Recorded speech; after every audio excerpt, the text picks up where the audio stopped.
കോഴിയാളത് തിളച്ചുകൊണ്ടിരിക്കുവാണേ. പിന്നെ പൊടിച്ചാള കിട്ടിയത് വറുക്കാനിട്ടു.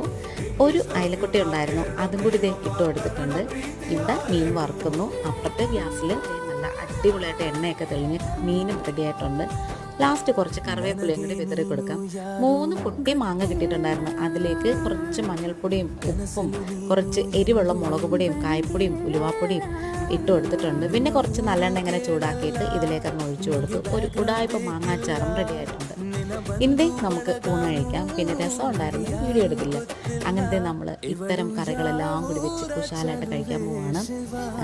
തോരനായിട്ടായി നല്ല ശിവക്കിഴങ്ങും സവോളയും ക്യാരറ്റും ഒക്കെ ചേർത്തിട്ടുണ്ടായിരുന്നു. ആ ഒരു തോരനായിരുന്നു. ഇനിതേ നമുക്ക് ഈ മീൻ വറുത്തതും മീൻ കറി വെച്ചതും എല്ലാം കൂടി വെച്ചിട്ട് നല്ല കിടിലായിട്ട് ഊണ് കഴിക്കാം. ഇന്നത്തെ ഉച്ചവിശേഷം ഇത്രയേ ഉള്ളൂ. വീണ്ടും വരാം. താങ്ക്